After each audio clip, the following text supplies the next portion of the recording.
Hey everyone, so today for spiritual direction, what I'm going to share with you, it's from Anam Cara by John O'Donoghue. And when I was in Britain, I went out to see some of the different places around England. So I went to Bath, I went to Stonehenge.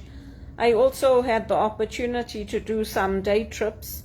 I went to Scotland, to Ireland, to Wales, and the spirituality in Scotland and Ireland and Wales, it very much incorporates things that are not so much a part of the culture here, like things like in Zimbabwe we used to wake up in the morning and if you saw the mushrooms that had sprouted up in the night, we used to say there were fairies in the garden. You'll find the Scots do that as well. They have little fairy rings. They have, in the nooks and in the dales, they have little rock gardens. And some of those things were incorporated into our spirituality in Zimbabwe.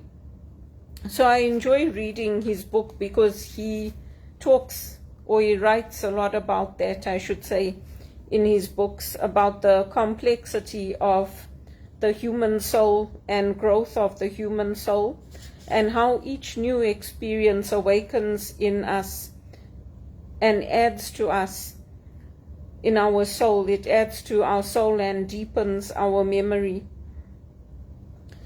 And one of the stories in here that he gives, it's looking at the harvest. And since this is our Canadian time for the harvest and we just celebrated Thanksgiving Day, I thought that I could share a little bit about that because we do have harvest in Zimbabwe too, and we celebrate it, but not through like Thanksgiving.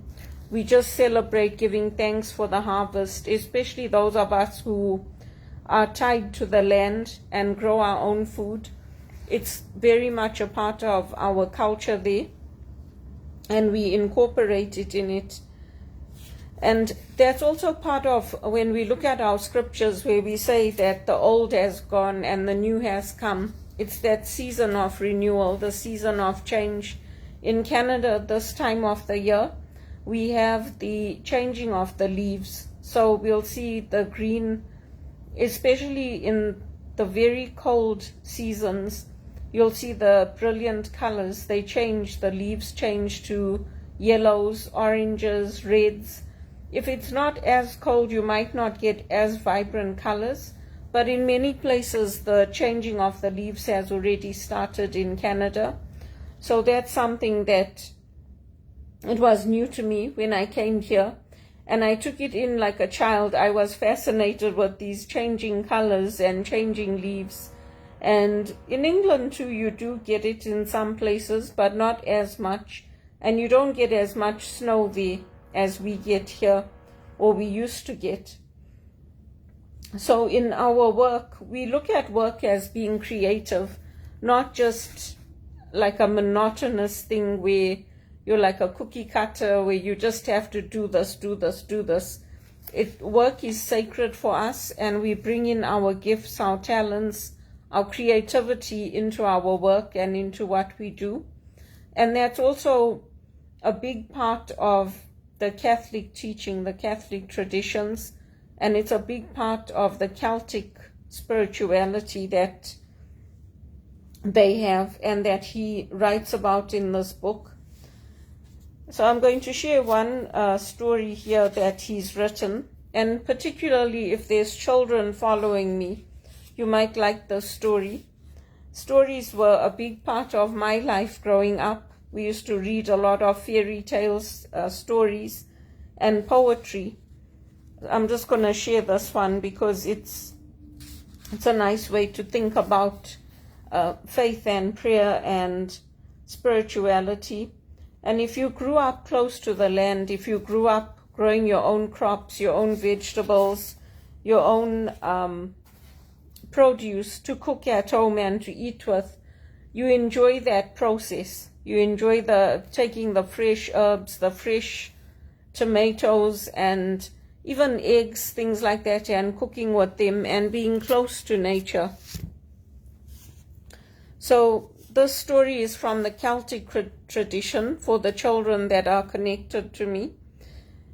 And it says, in the Celtic tradition, the 1st of May was a precarious date. The Celts guarded their wells at this time. Negative or destructive spirits might want to destroy, poison, or damage them. Such negativity is illustrated in a story my uncle used to tell of a neighboring village. One May morning, a farmer was out herding his animals. He met a strange woman pulling a rope along the meadow. He greeted her with a blessing.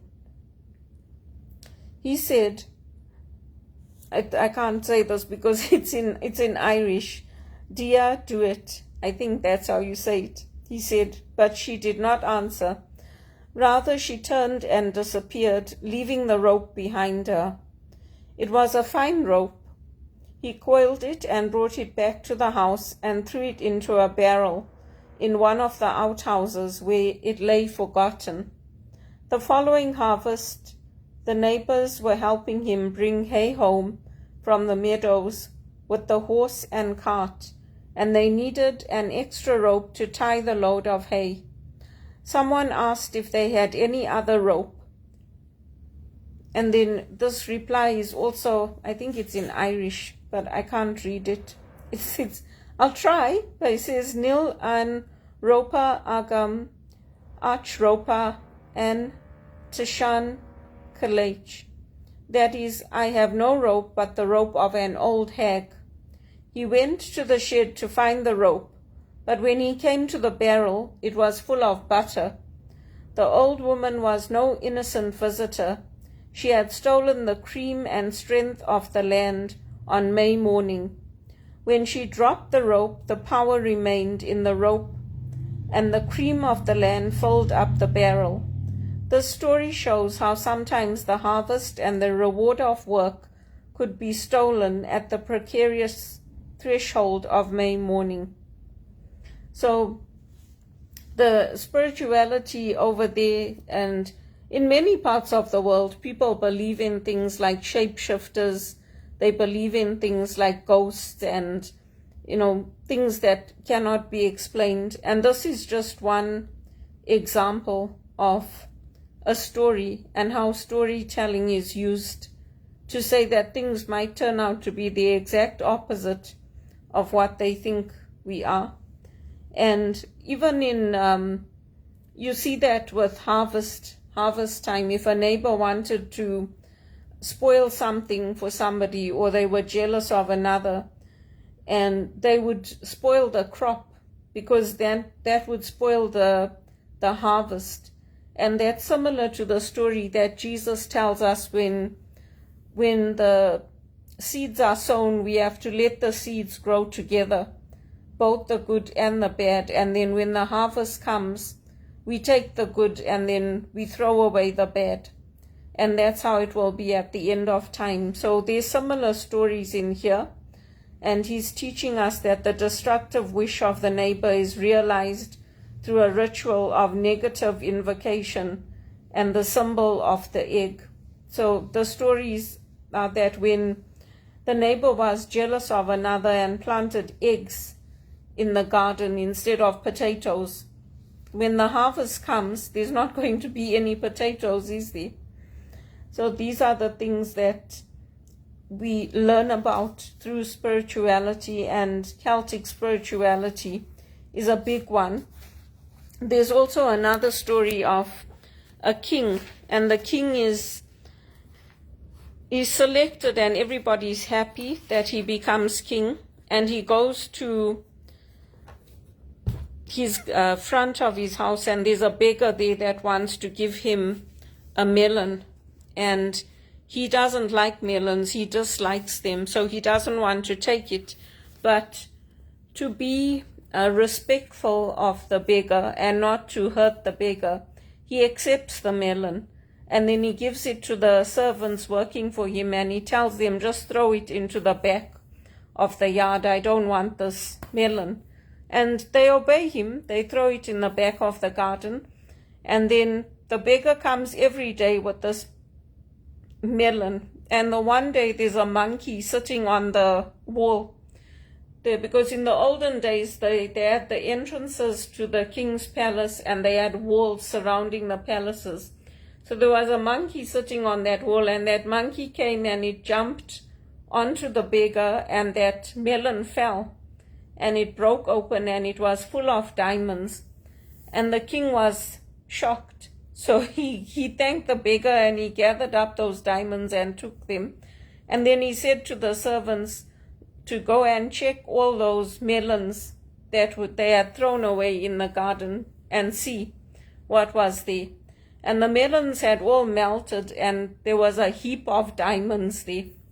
So sometimes what we think in life is not what we want. It turns out to be a gift to us. And also the gifts that we receive from others, we may not want to take those gifts that others want to give us, but they may turn out to be the diamonds in our lives. They may turn out to be the best thing that we could have ever imagined. So those are two stories for the children that are connected to me, that are following me, or even my friends who have children. You can share the stories with them. It's an adult book. It's not a children's book, Annam Kera by John O'Donoghue. But I thought I would share those two stories for today, for spiritual reflection and spiritual direction. And also I loved Scotland.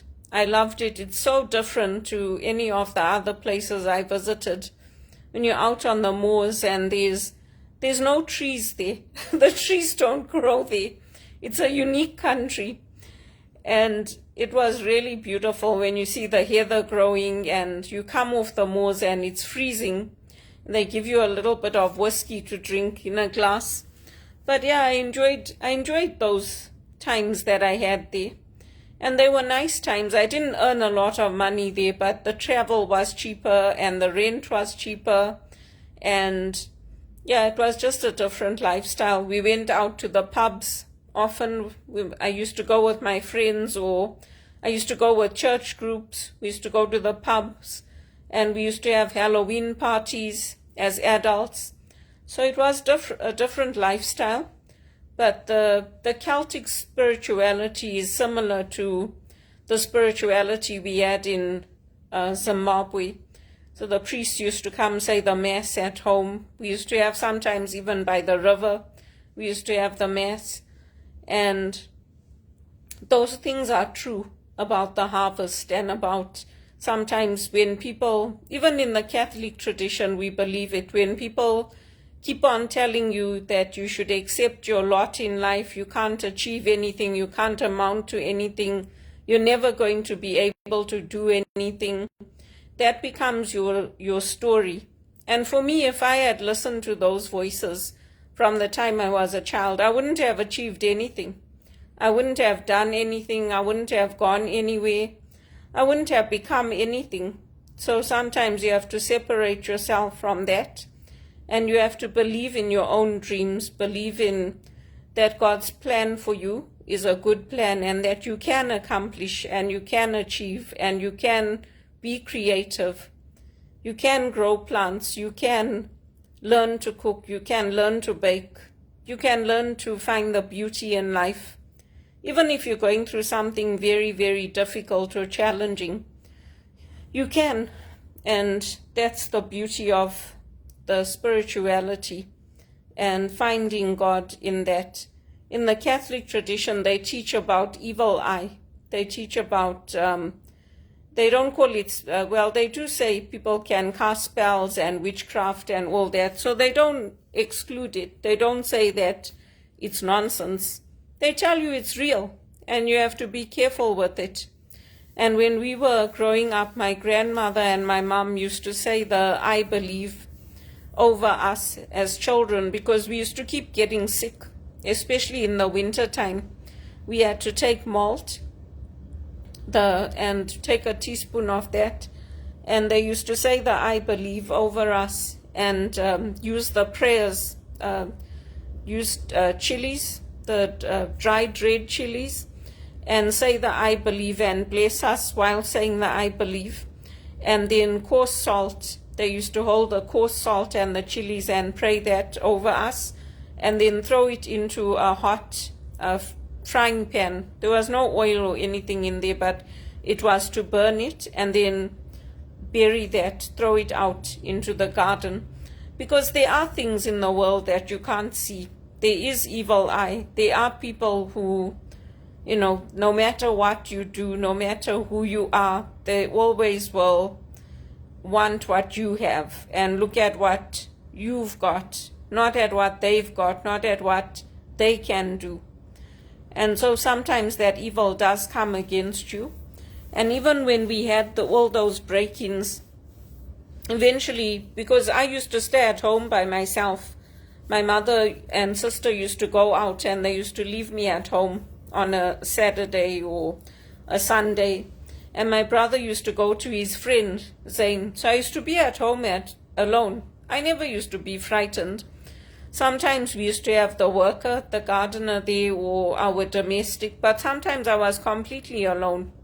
I never used to be frightened, but after all those break-ins and everything, I used to refuse to stay by myself. And if we were going out, then my mother used to go and stay with our neighbors, sit with them until late at night, and then she used to come home later on when we used to come home and go to sleep. Or we used to go to, just stay with people. But once we had all those break-ins and things, we never used to stay on our own, because it became dangerous for one of us to stay by ourselves. So we have to know those things do exist, both the seen and the unseen, and ghosts and witches and warlocks and all that, they do exist. Shapeshifters, they're real. The evil eye is real. And so when we pray for protection against those things. And that's why, even with me, with what's happened to me, many of the priests and the nuns and people who are holy believe that what is happening to me is evil.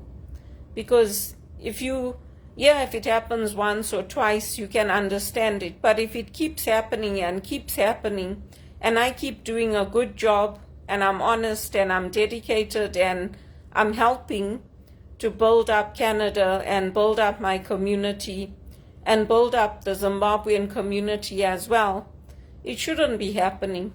So that's why they're saying part of what's happening to me is evil. And I pray against evil, and they are also praying for me, including my parish priest, Father Larry. He's also praying. And we'll continue to pray that I get a good paid job, that I'll be able to come up to have my own property, and that things will fall into place for me. Because when you keep your faith, that evil does come against you, and you do have to be prepared for that and pray against the evil eye. That's what we believe.